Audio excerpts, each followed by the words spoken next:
Muy buenas noches, un programa más de Primer Plano y como ustedes comprenderán, pues siendo el arranque de las campañas, pero en serio, ya que venían de atrás, ahora sí realmente van a meter el acelerador, entonces vamos a poner sobre la mesa los dos arranques, el de Claudia Sheinbaum y el de Xóchitl Gálvez. Empecemos por el de Claudia. El Zócalo, como era de esperarse, era el escenario natural, se llenó y se pueden sacar muchas conclusiones de los 100 puntos que presentó Claudia Sheinbaum ahí. Yo saco uno y luego a ver qué van poniendo los demás. Me llama la atención la continuidad que se propone Claudia respecto del proyecto y la labor de Andrés Manuel López Obrador. Recordemos que en el pasado, cuando no había realmente elecciones, cuando todo estaba decidido de antemano, un presidente saliente nombraba al sucesor y en el ínterim, generalmente, había una ruptura. Era como necesario que Echeverría rompiera con Díaz Ordaz, por ejemplo, simbólicamente. Y era necesario distinguir los sexenios. Creo que en la nueva etapa que estamos viviendo, eso no es necesario, al contrario. Para quien lleva en las encuestas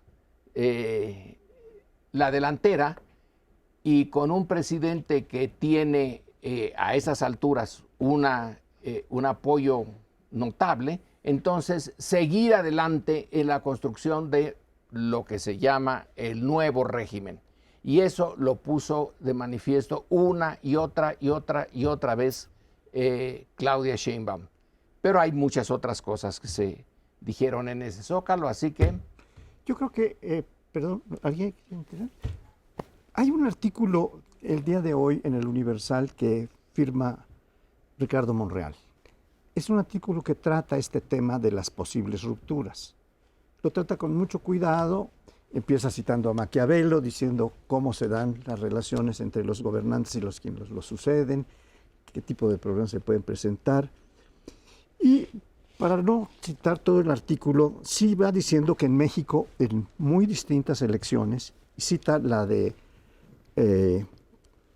Cárdenas, en donde hubo un rompimiento, y tomó a Calles, que era el jefe máximo de la revolución, y cometió un error grave, Ricardo, dice, y lo mandó a Europa. No, lo mandó a California. Lo mandó a California. Pero está escrito, así que yo le recuerdo a Ricardo que repase bien su historia, porque no la tiene muy clara. Se fue a Europa, Pero lo que importa es que hay varias previsiones, como por ejemplo la de que Claudia dice en sus 100 puntos, tengo un plan de seguridad distinto, del que voy a hablar después, ¿no? A desglosarlo. Esto empieza a dar cierta huella o cierta pista de que puede haber cambios. Y además a López Obrador lo han entrevistado varias veces en relación con este tema y él mismo ha dicho, sí, es posible que haya un corrimiento hacia el centro. Hay que consolidar, como dijo Cárdenas en su momento, cuando decide por Ávila Camacho.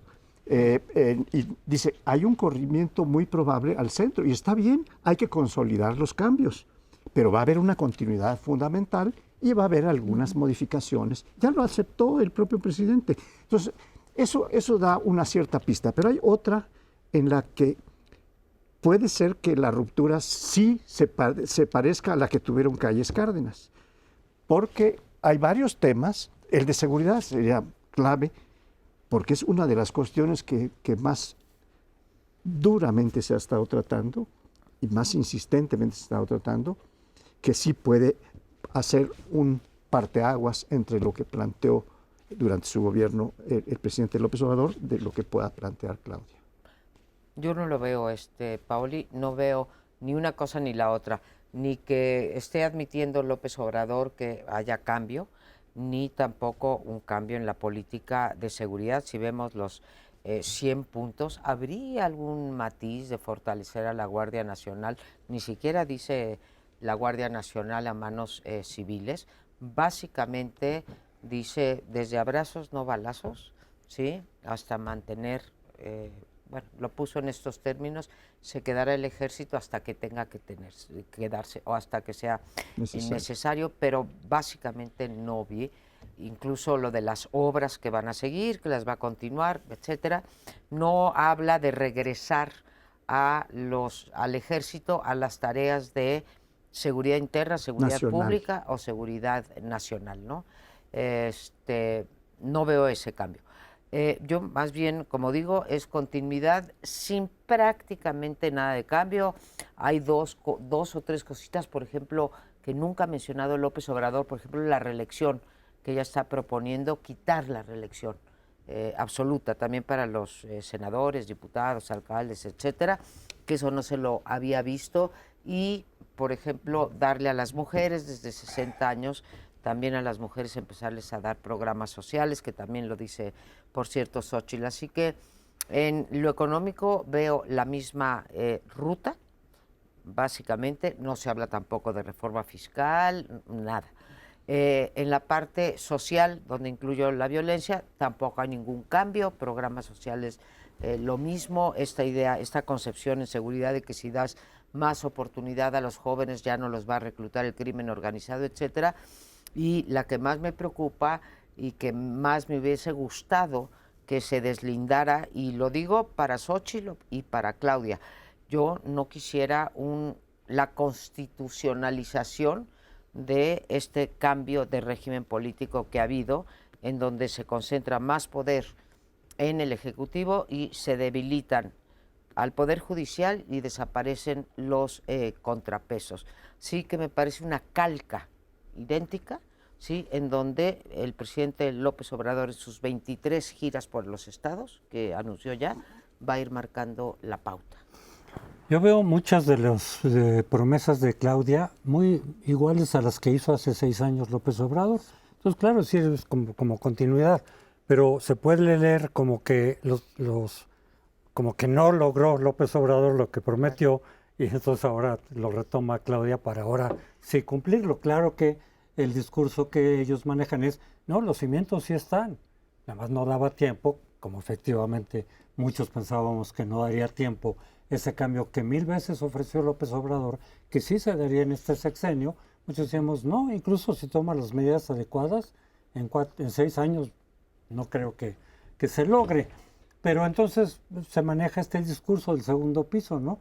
Están los cimientos, no era fácil, heredamos un cochinero, y Claudia va a continuar en lo que falta, digamos, pero por ese camino. Pero 2 cosas quería destacar. Una, que no habló de Ayotzinapa. Por lo menos creo que no. Con lo cual ahí ya podemos decir, pues, caso cerrado. ¿Por qué? Porque López Obrador ya dijo que no daba tiempo para este sexenio, pero que continuaría después para darle plena satisfacción a todas las dudas que quedaron ahí, pero Claudia no lo mencionó. Entonces yo, ¿cómo lo interpreto? Ya le dieron carpetazo a eso y le van a ir dejando pasar el tiempo y así va a quedar, es mi interpretación. La otra, retomo lo de la no reelección. Las democracias tienen un sistema de reelección, es una parte, es un mecanismo de las democracias. En los legisladores, más allá, nosotros no tenemos presidencial por razones históricas, ya se sabe, pero en el sufragio efectivo no reelección que dijo Claudia, que retomó, no estaban incluidos los legisladores. No. En la del 17 había reelección de los legisladores. Cuando matan a Obregón y entonces los siguientes gobiernos tienen que volver a retomar la no reelección, pero incluso ya no continua como lo habían cambiado para Obregón, aprovecharon y quitaron la reelección parlamentaria, legislativa, que en las democracias la idea de esa reelección es que se establezca un vínculo real entre el legislador y sus electores, para que si los tome en cuenta y no solamente reciba órdenes de arriba. Durante mucho tiempo, muy rápidamente, durante mucho tiempo muchos académicos estuvimos presionando, dialogando para que se restableciera la reelección legislativa. Finalmente, después de mucho tiempo lo hicieron con una trampa, que quien decide si puedes buscar la reelección o no es el partido. Entonces ahí volvieron a cortar el vínculo que se supone que debe de haber entre el legislador y sus electores. Entonces, de todas maneras, no estaba funcionando. Pero creo que el decir vamos a volverlo a quitar es regresarnos, igual que al quitar los plurinominales, regresarnos al sistema electoral de hace 50 años. Bueno, apenas estábamos ensayando lo de la reelección. Por el momento no parece haber dado ningún buen resultado. Y quizá no esté en la reelección el problema. El problema está en la calidad de la clase política mexicana, que no está a la altura, y no veo que la población esté entusiasmada por la idea de la reelección. No. Así que yo creo que ahí no va a tener mayor problema. Pero la idea de la continuidad es que un cambio de régimen es realmente difícil, y sobre todo si se hace sin violencia. Si pudieran no mandar al paredón a unos líderes del viejo régimen, a lo mejor se aceleraba, pero tiene que hacerse de manera paulatina, y bueno, no dio para los 6 años para cambiarlo. Puede que los 12 años sí. Bueno, yo creo que... O vendrá un tercer piso, perdón. O también, No. pues... Yo creo que habría que hacer una distinción entre posibles cambios y ruptura, porque la cosa se puede dar de distintas magnitudes en cuanto a la diferenciación de un régimen, de un sexenio a otro, digamos, ¿no? Yo en eso coincido con este tratamiento y voy un poco más allá de lo que Ricardo alcanza a insinuar. Yo creo que tiene necesariamente que haber cambios, no necesariamente rupturas, porque la realidad que van a gobernar 6 años después es distinta, ha cambiado las fuerzas nacionales, internacionales, las condiciones comerciales, económicas, etcétera, y tiene que atender a esas. Entonces, cambio, casi estoy cierto que va a haber de varios tipos. El propio López Obrador ya lo anticipaba con esta aceptación de que puede haber un corrimiento al centro para fortalecer los cambios logrados y no insistir en cambios nuevos. Eso es lo que dijo en alguna mañanera el presidente. Sí. Y yo creo que hubo una ruptura, nada más termino con esto, hubo una ruptura entre Calles y Cárdenas, siendo Cárdenas mimético con Calles para poder ser presidente. No era el candidato del presidente, pero organizó un movimiento tan fuerte que el jefe máximo de la revolución dobló las manos y dijo, adelante con la candidatura. Esa es la primera diferencia, porque Claudia, el presidente Andrés Pero Manuel estamos López empezando Obrador, la campaña. Sí, pero el presidente López Obrador no dobló las manos, ¿sí? Frente a un candidato fuerte, simplemente le dio el bastón de mando a Claudia. No digo que sean todos los casos iguales, no estoy diciendo que existe. A mí el problema principal que veo en esto es el diagnóstico del que parte Claudia Sheinbaum. Cuando habla de los 100 puntos, empieza diciendo, estamos, como López Obrador lo ha dicho, en un momento espectacular, ¿sí? No reconoce los problemas en materia de finanzas públicas, en materia de salud, en materia de educación, etcétera, y repite todas las medidas. Entonces, si ella piensa que todo está muy bien, como lo dijo, pues entonces, ¿para qué cambiar? Y de ahí me explico yo que los 100 puntos sean una calca de los 100 puntos o de lo que ha venido diciendo en el 5º año. Yo estoy de acuerdo, Lorenzo, que hace falta un cambio de régimen, pero me da terror el cambio de régimen que está proponiendo, el cambio de régimen en el sentido de orden jurídico que está, de marco constitucional que está proponiendo el presidente López Obrador. No lo querría para Xóchitl, ¿eh? Pues nada más insistir en que, aunque a la gente no le importen y no conozca mucho los detalles electorales, lo que quería destacar es, nos estamos regresando, no vamos a futuro. Sí, bueno, nos vamos a un corte y ya seguiremos con esto por mucho tiempo más. No se preocupen.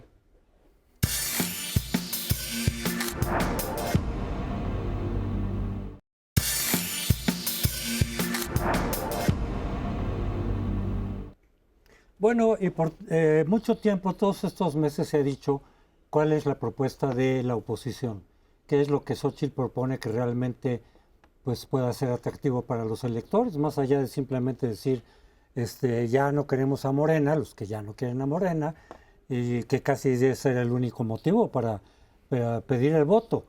Y se dijo, pues, ¿cuál es la propuesta, no? Bueno, de vez en cuando por aquí, por allá, soltaba algunas cosas, pero ahora sí tendremos que ver todo lo que propone. Y ya habíamos dicho la semana pasada que en la parte que esté funcionando de los programas del bienestar, no los toca, además ya están en la Constitución, sino que más bien dice hay que mejorarlos en alguna medida. Pero donde sí hay muchos cambios y mucha diferencia es en materia de seguridad, que ese es el eje por lo que se ve, que en lo que se va a basar la campaña de Xóchitl, pero también a nivel político hay muchos cambios. Ahí es un poco, ahí sí hay cambios que se alejan de lo que fue el régimen priista electoral. Por ejemplo, en lugar de quitar los pluris, es quitar la sobrerepresentación que hay todavía del 8% para que más democráticamente haya una mejor representación de cada partido en el Congreso. Es decir, de los ciudadanos que votan por cada partido se representen exactamente o casi en el Congreso. Eso por un lado. Y por otro lado, una cuestión es, por ejemplo, que yo creo que sería un avance, es quitar al presidente en el nombramiento de los ministros de la Corte también, o de algunos otros, por ejemplo, derechos humanos, porque justamente eso es lo que hace, lo que hemos visto no solo con este partido, sino con el PAN y con el PRI, por supuesto, pero que también aquí lo estamos viendo en donde pues de pronto le responden al jefe de partido o al presidente en turno. Ahí creo que habría un cambio importante en quitar al presidente y probablemente quizá los partidos en el nombramiento de quienes encabezan las instituciones autónomas. Creo que en términos políticos comulgo absolutamente con las propuestas de Xóchitl, de la misma manera que repruebo las de Andrés Manuel López Obrador y de la candidata oficial, en contrapesos, en equilibrio de poderes y sobre todo en la independencia del Poder Judicial. En algún sentido es como si esos cambios, es como si Andrés Manuel pretendiera, como lo ha dicho también, que se van a quedar 3 sexenios. Ya lo había dicho alguna vez Gurría del PRI que se iban a quedar 30 años, ¿no? 25. Y no le salió, vamos a ver, dijo en 25. Esta ocasión. Pero la parte política me parece que nos lleva a la desinstitucionalización que hemos visto y nos lleva a el regreso a la época, pues si no de partido casi único, nos lleva a la hegemónica, con una cosa terrible, que si mañana se eligieran a los jueces y a los ministros de la Suprema Corte cuando está muy fuerte Morena, esos se quedan sexenalmente, ¿sí? Y justamente lo que harían es un contrapeso del que se queja hoy López Obrador. Entonces, políticamente, socialmente se ha movido pues, en el terreno que, claro, todo el proyecto político, el de Claudia o el de Xóchitl, simplemente no son sexys electoralmente. A la población le da igual lo que estén proponiendo, ¿no? Entonces, ¿qué es lo importante? Como decía hace un rato Paoli, la violencia es central y los programas sociales son las dos cosas centrales. ¿Y qué ha hecho Xóchitl? Replicar los programas sociales, decir que los va a mantener, les mete esto, mereces más, pero al igual que Xóchitl, digo, al igual que Claudia, no nos dicen de dónde van a sacar el dinero. Ahí hay una, claro, no vas a vender una reforma fiscal, ¿sí? Cuando quieres ser electo, ese es el problema, uno de los problemas de la democracia. Y en la parte económica creo que ahí también hay diferencias en donde pretende, digamos, ser más parte de la globalización, ¿sí? Aprovechar el nearshoring, etcétera, etcétera. Ahí es donde también hay una diferencia, ¿no? Sí, sí hay una diferencia en que el papel del gobierno tiene que, desde la óptica de la izquierda, desde la del Andrés Manuel López Obrador y Claudia, tiene que volver por lo menos a donde estaba, que nunca estuvo enteramente en el centro, pero como se fue desdibujando, entonces es recuperar esa calidad de director de grandes rasgos de a dónde va la economía. Ahí es uno de los puntos, pero de diferencia mayúscula. En relación a la inseguridad, es un tema bien complejo, y lo único que yo le vi notable a Xóchitl en su discurso es esta especie de buquelismo que le dio por poner una cárcel grandota, pero con todas las cosas nuevas. No puede ya presentarse en América Latina eso sin que se refleje o uno piense en las fotografías de las cárceles de Bukele, que son equivalentes a campo de concentración. Sin duda. En la visión autoritaria de don Porfirio, la cárcel, Lecumberri, que ahora es archivo, estaba pensada de tal manera su estructura que conducía a una regeneración del preso, volverlo otra vez gente buena, si es que alguna vez lo había sido, y que sirviera a la sociedad. En la de Bukele no hay nada de eso, y entonces yo no vi que mano dura. Siempre la derecha siempre ha tenido la idea de la mano dura. Bueno, ¿Es una propuesta? Yo creo que es muy claro, bueno, me parece muy clara una táctica, no es parte de una estrategia. Bueno, las tácticas son distintas de las estrategias porque van por puntos muy específicos y la estrategia es algo mucho más general. En términos militares, digamos, es de donde sale la idea de la estrategia y de las tácticas. Es una idea militar, pero se ha adoptado en la política. La táctica que está siguiendo Xóchitl es hablarle al electorado de Morena, no solo al suyo o al que considera que puede ser suyo, a las clases medias, etc. Ha adoptado varias cosas de las que plantearon en la 4T, el aumento de los salarios, el salario mínimo, por supuesto, después lo de las pensiones y asegurar que como las prestaciones a las gentes de menos posibilidades, a los ninis, etc., va a mantener las prestaciones sociales. En ese campo no hay duda. Y está echando para atrás cosas que ya la oposición había ido diciendo cuando no era su candidata, Xóchitl, y la ha tenido que hacer recular, aceptando que están bien esas cosas y que hay que sostenerlas. Pero, en cambio, está guardándose para un momento posterior, mucho más, para poderse acercar cosas como ¿qué va a hacer con materia fiscal? Por ejemplo, eso que tú tocabas me parece que es clave, y lo he dicho en varios programas. El próximo gobierno tiene que entrar, sea el de Claudia o sea el de Xóchitl, creo yo. Pero, en fin, Xóchitl, a diferencia de Claudia, está hablando a una clientela que no es la suya, a la que quiere ganar. Con estas distancias de las que hablan las encuestas, pues no puede hacer otra cosa. Si puede crecer con el voto duro que tiene Morena, por decirlo rápidamente. Y está acudiendo a estas cosas que atraen a este voto duro. Y la otra cosa que digo finalmente es que la táctica puede no definir toda la estrategia, sino que va marcando por partes en el momento en que, si ve que hay algún fortalecimiento en algún punto crítico que ahorita no va a plantear en los primeros tiempos, tal vez sí. Y los deja para los debates probablemente, que no sé qué tan importantes puedan ser. Otras diferencias que yo veo respecto de lo que hay y de lo que ofrece Claudia es en salud. En salud ella, ahí sí se va un poquito para atrás y dice, vamos a recuperar el Seguro Popular. Sí, claro. Porque el Seguro Popular, pues aunque tuviera deficiencias, pero a mucha gente sí le habría esa posibilidad. Había, creo, si no mal recuerdo, cerca de 15 millones que no tenían acceso a ningún tipo de salud. Ahorita y ahora son 50, millones. Ahora o son algo 50. por el estilo. O sea, Sí. quedó mucha gente fuera totalmente. De lo poco o mucho, pues mucha gente decía, no, si te daban hasta cirugías en el Seguro Popular y demás. Y luego lo que lo sustituyó, que fue el INSABI, pues no funcionó, que lo quitó el propio gobierno. Y ya lo repartió con las otras instituciones de salud que hay. Y la otra gran diferencia que sí veo yo también es la cuestión del ejército.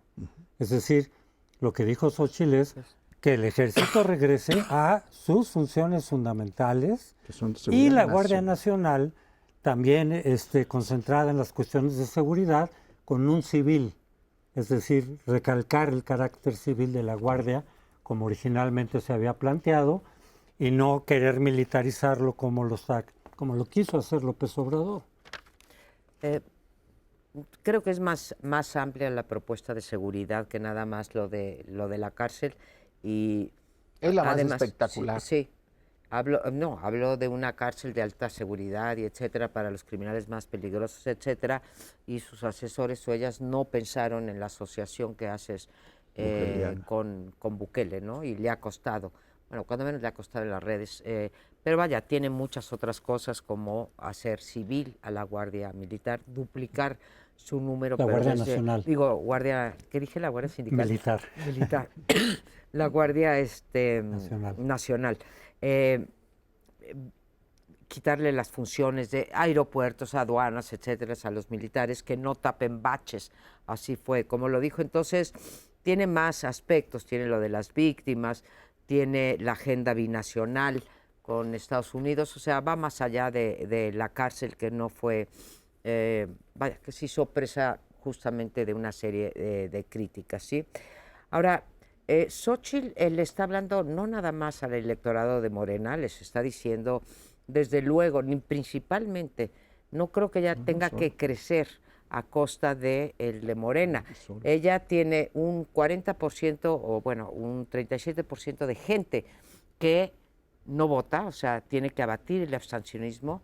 Y la segunda cosa es quitarle votantes a López Obrador, a aquellos que votaron por López Obrador, que fueron muchas clases medias y etcétera, y que ahora están decepcionados y quieren otra cosa, ¿no? Más que al voto duro de Morena, que creo que ese es de Morena y sería perder el tiempo tratar de quitárselo. Yo estoy de acuerdo con eso, simplemente estoy hablando de una posibilidad como táctica, nada más. Sí. No que no pueda cambiar. Sí, pero en lo social sí se tiene, como dices, Paoli, se tiene que ¿Algún otro comentario? No, ya estamos levantar. Sí, desde luego que cada uno tiene su voto duro, ¿no? Pero con ese no ganan. Yo creo que ni Ninguno. con el voto duro de Morena, Tampoco. que es muy amplio, yo creo que no le basta para ganar. Tienen que pelearse los que están en medio. En fin, nos vamos al siguiente segmento.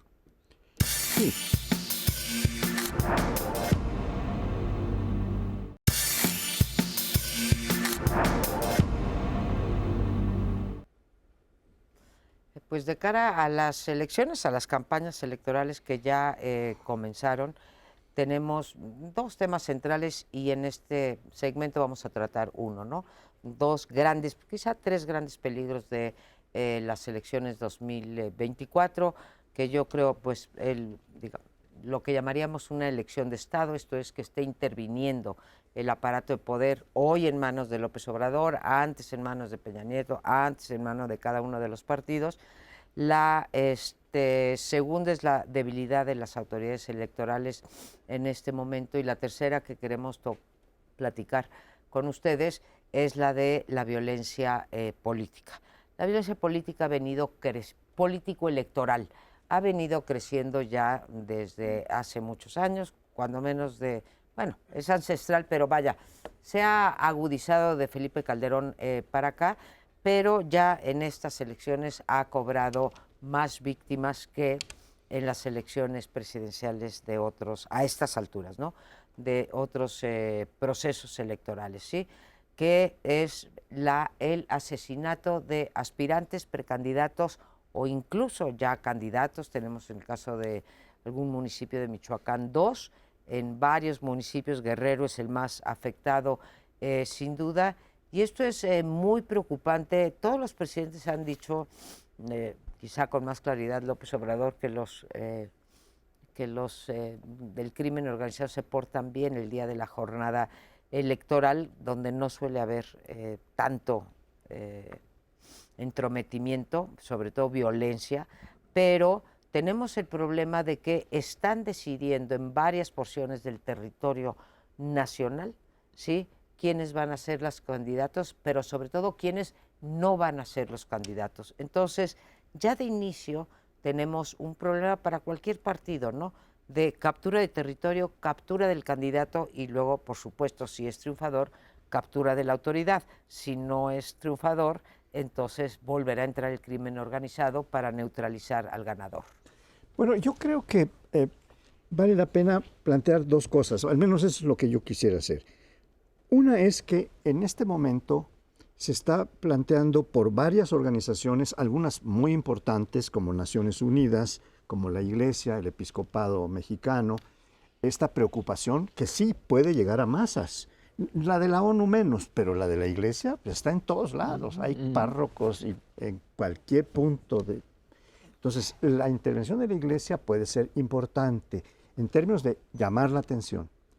Pero además la Iglesia ha mostrado que tiene interés y está haciendo acciones para pactar con los narcotraficantes, con el crimen organizado, para que no estén agrediendo a la población. Bueno, eso es algo interesante y que López Obrador dijo, bueno, pues síganse por ahí, pero no es mi plan, pero síganse por ahí. La otra cosa que yo quisiera decir en este caso, aunque a lo mejor no cabe puntualmente en lo de la violencia, es este chapulineo tan intenso que se ha desarrollado. Es Sí, no, verdaderamente no es violencia. grotesco. En todos los partidos, Siempre. en las dos Pero no es coaliciones, violencia. han salido de Morena gente que dice, no me dieron la posición que quiero, ya me voy a Movimiento Ciudadano, me voy al PAN, me voy al PRI, en fin. Se están regresando al PRI gente que se había salido, al PAN gente que se había salido como Martínez, ¿no? Están haciendo cosas de última hora. Yo no digo que no pueda haber cambios legítimos. A mí me ha tocado vivir eso, pero lo hice después de 10 años de no militar en ningún partido, me vinculé a otro, ni siquiera como miembro, pero bueno, ahora está haciendo de un día para otro. No me dieron la candidatura aquí, me voy mañana hacia aquí o hacia acá, donde me ofrecieron.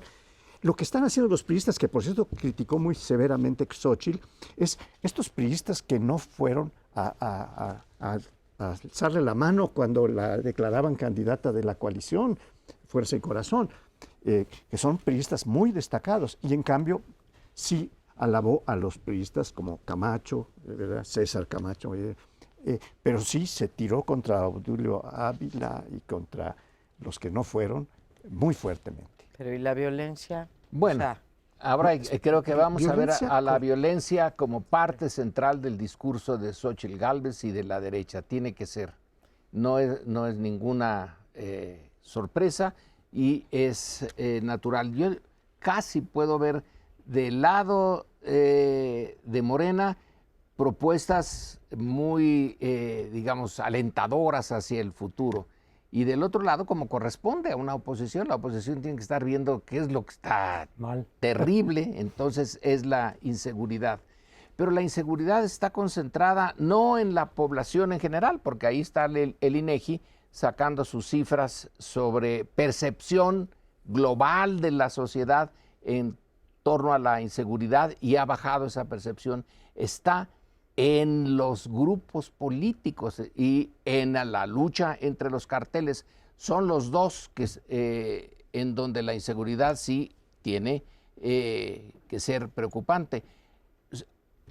Candidatos a nivel de municipio, que es lo importante. Al narco no le importa a nivel federal y presidencial, es a nivel local. Y ahí sí está difícil. Y a nivel local es donde chocan los grupos criminales. Y sí, ahí no hay duda de que la inseguridad es cierta y va a seguir, porque no hemos encontrado todavía ninguna manera de disminuirla en en la población en general. Sí, lo de robo, secuestro, etcétera, eso sí ha venido para abajo. Pero en la violencia entre ellos y la política a nivel de municipio, Sí, y difícil. de hecho llevamos ya mucho tiempo en que los narcotraficantes se meten a la elección por esa vía, sobre todo a nivel municipal, decir, yo quiero este candidato, oye, tú salte, o me dejas poner a tales personas, que me van a facilitar mi negocio. Y por eso en cada elección vemos como candidatos que renuncian, que si los amenazaron, saben que los van a matar y dicen, mejor me voy a otra cosa, ya veré. O los que por alguna razón, no sé, se mantienen en su dicho y los matan. Cuando es evidente que ese es el propósito y la posibilidad del narco. Sí mataron a algún gobernador de Tamaulipas, me parece, ¿no? Hace Sí, mucho mataron sí. a unos de Que Sinaloa. entró pero su hace ya hermano. No, muchísimo en tiempo. Tamaulipas El de también. Tamaulipas no es Mataron al tanto. candidato en Tamaulipas. Sí, y se quedó su hermano. Su Se quedó su se hermano Pero como lo que quiero candidato. decir Sí, es... al candidato, no al gobernador, sino al candidato. Al candidato. Al candidato a gobernador, sí. También por razones, y quien lo sustituyó fue su hermano. Pero efectivamente, básicamente se concentran en la cuestión de los alcaldes. El problema que también se ve es que participen en la elección, ya el día de la elección también, no nada más a la hora de la selección de candidatos, y eso ya lo vimos en alguna medida en el 2021, donde en algunas zonas, el día de la elección, salieron, intimidaron sobre todo del norte, ¿no? En Sinaloa, Sonora, por ahí hubo movimientos del narco. En alguna parte, creo que de Morelia, dejaron cabezas de cerdos ahí en las casillas para amedrentar a la gente.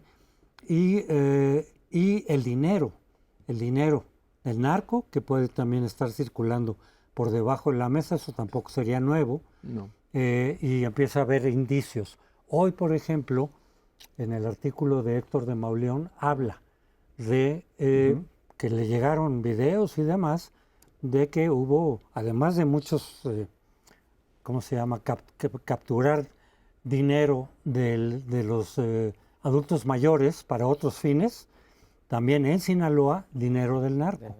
Dice él, y que le dieron muchas Maletas, grabaciones te y diré. videos.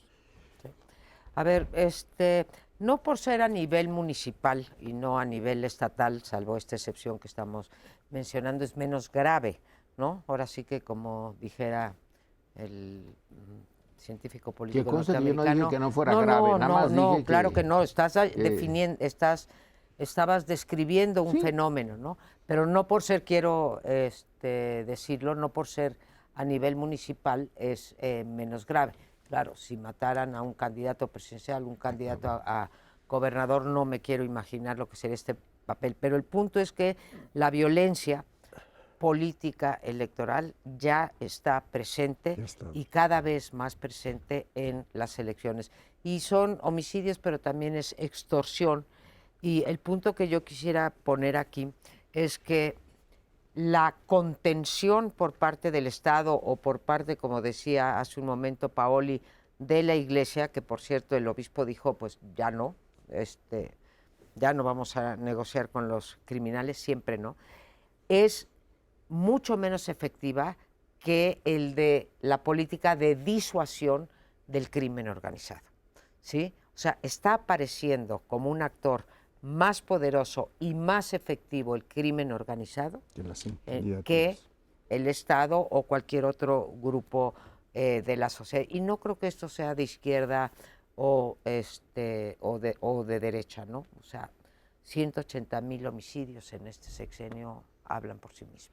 Bueno, pues el asunto es, entonces sí, el asunto es tan grave que un representante de Movimiento Ciudadano, creo que en Guerrero, ha dicho, miren, si los amenazan, dejen las candidaturas y váyanse.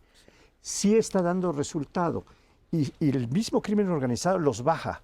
A veces los baja con premio. Mira, yo te voy a dar tanto, pero tú dejas de ser candidato. Porque van a poner otro o van a impulsar a otro.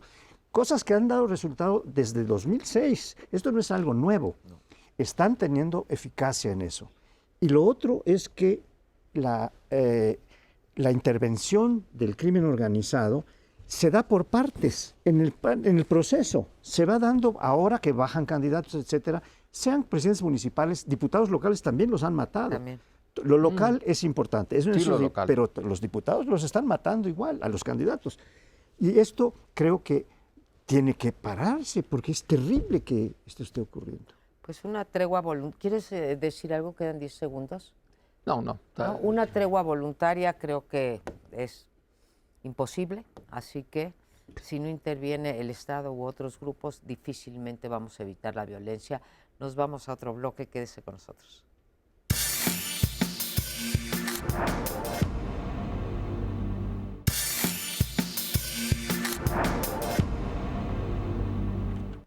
Vamos a tocar por último el tema de esta frontera tan problematizada como está.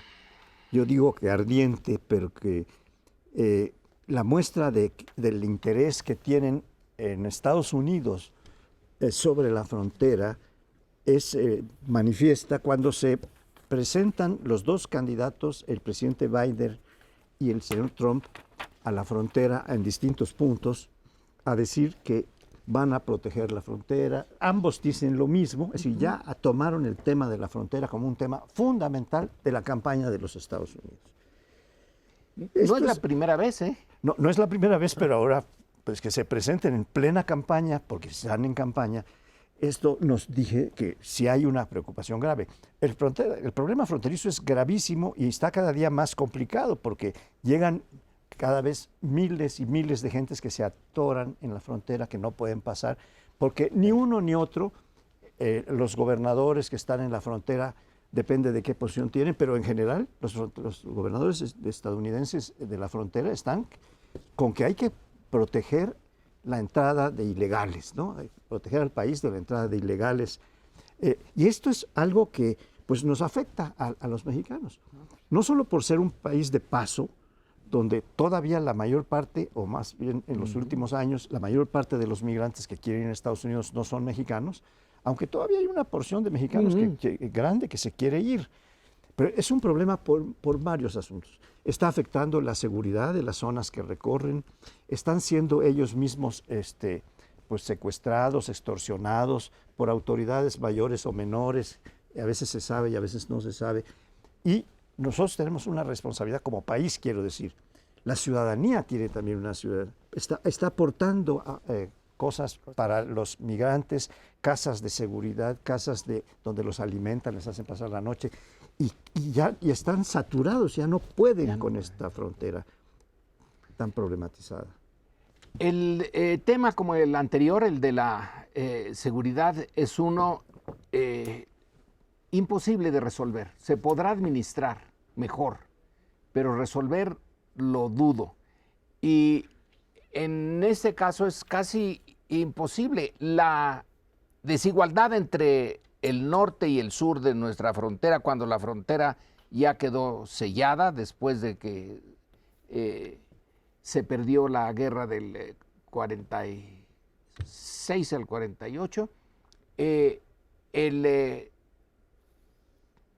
crecimiento norteamericano y la diferencia entre nuestras economías, eso no se va a quitar mientras nosotros vivamos y nuestros hijos.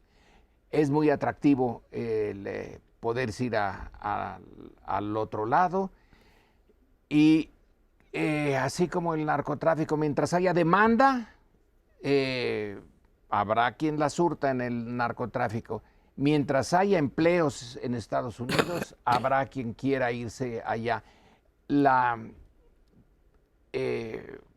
El cálculo de los economistas es que hace falta, y Paul Krugman es uno de ellos, hace falta mano de obra en Estados Unidos. Y entonces se está, por un lado, proveyendo la mano de obra y por el otro lado, en el político electoral, nos están invadiendo, nos están pudriendo nuestra sangre. Es un lenguaje, el de Trump, muy similar al de la Alemania nacionalsocialista. Después de todo, su origen de Trump es alemán. Racista. Realmente es un horror nada más pensar que Trump puede volver a ser presidente, y tiene altas probabilidades de que así sea. Pero para volver al tema migratorio, un poco como decíamos de Xóchitl y Claudia, que Xóchitl ha tenido que asumir la parte de los programas sociales, porque ni modo que diga que los va a quitar. Bueno, aquí Biden ha tenido que moverse, ¿sí?, hacia posiciones más radicales. Él inicialmente en su cuatrienio había dicho que quería legalizar a muchos millones de, perdón, a un montón de migrantes que ya calificaban para ello. Eso nunca se hizo, los republicanos se lo pararon y ya no empujó más. Y ahora pues se ha corrido más hacia una posición radical porque sabe que es un problema muy, quizá el problema así como nosotros la violencia, aquellos la migración, y que sin eso, sin promesas duras, no va a ganar la elección. Ahora, es muy difícil que ninguno de los dos cumpla en caso de ser presidentes, que pueda cumplir con esas promesas, ¿sí? Porque pues, una movilización social del tamaño migratorio, de la migratoria, simplemente tampoco lo paras con tanques, ¿no? Ya lo han tratado de hacer de distintas maneras. Y ahí, en lo de la relación binacional, las candidatas, las nuestras, Xóchitl sí dijo un poco, porque dijo que restablecería aparentemente los lazos rotos entre los aparatos de inteligencia, pero hay una gran diferencia entre Trump y Biden, que es el lenguaje que utiliza Trump, sí Agresivo. hace una diferencia. Nunca he oído a Biden decir que somos unos violadores, que lo ha repetido, Delincuentes. asesinos, etcétera, olvidándosele a Trump que la mayor parte de los homicidios que se cometen en Estados Unidos es por gente nacida en Estados Unidos y no por los migrantes, ¿no? Entonces sí hay una diferencia, aunque se hayan acercado las políticas.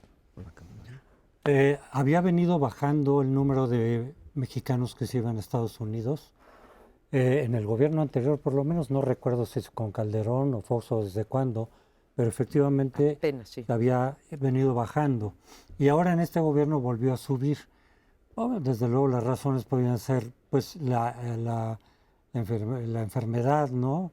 Que a mucha gente le afectó económicamente, ¿no? La pandemia. Pero también algunos estudios recientes que dicen, por un lado, sí están yéndose ya ahora más mexicanos que antes, es por razones de seguridad también. Es decir, no solamente el único motor es el económico, sino en zonas donde ya la inseguridad es muy, muy elevada, mucha gente dice, pues vámonos a conseguir a Estados Unidos a ver qué encontramos, pero ya no es por razones solo económicas. Y desde luego que el problema migratorio, incluso cuando inició este gobierno, ya no era tanto los mexicanos, sino todos los que vienen a México de otras partes para ir a la frontera, y ese era el problema que trató Trump con López Obrador, ¿no? Cuando Trump dijo, o paran ahí y se vuelven para el país tercer. No recuerdo cuál es el Tercer término. país. O les levanto los aranceles. Era no por los mexicanos, era por los demás. Pero ahora ya se ha juntado el hecho de que siguen viniendo estos migrantes de otros países y que también más mexicanos quieren ir. Yo lo que quisiera destacar es que ha habido un fracaso en la política migratoria de este sexenio. El sexenio empezó diciendo, hermanos centroamericanos, vengan, les empezó a extender documentación para que pudieran pasar un año y tener prestaciones de medicina, de educación, de trabajo y otras cosas. Llega un momento en que Trump dice, si no cambian, como ya referías, el lunes, lo dijo un viernes, el lunes van a tener un primer aumento de aranceles, vamos a empezar por el 5 y vamos a llegar al 35. Si llegan al 35, el 80% de las empresas exportadoras mexicanas quiebran, se van. Entonces no tenía otra que doblar las manos. Tal vez lo hizo en forma muy, poco digna, me parece. El gobierno dijeron, lo que usted diga, señor. Y al día siguiente no solo habían mandado una cantidad respetable, sino 12,000 miembros de la Guardia Nacional para frenar la salida de... y ahora estamos en peores momentos que cuando empezó. Sí, hubo un fracaso total. Han salido varios que eran coordinadores del Instituto Mexicano de Migración, Nacional de Migración, no pueden con el problema, no podrán con el problema. Hay un fracaso total. Yo no quiero que los mexicanos, hablando para los mexicanos, se vayan por necesidades, por tener... Si se van por su propia voluntad, está bien, pero bueno, pues solo se están yendo, o casi solamente, el 90% se está yendo porque tiene graves necesidades, que no han sido resueltas en este periodo, sino que se han incrementado. En realidad hay trabajo para ellos. Es uno de los momentos en que hay más demanda de trabajo, en donde no se pueden conseguir trabajadores en Acapulco. El problema de encontrar gente que quiera ir allá es realmente irresoluble. No hay lo que había hace tiempo, el desempleo. Es otra la naturaleza. Pero tenemos que irnos, se nos ha terminado el tiempo. Hasta el próximo programa, los esperamos aquí en Primer Plano.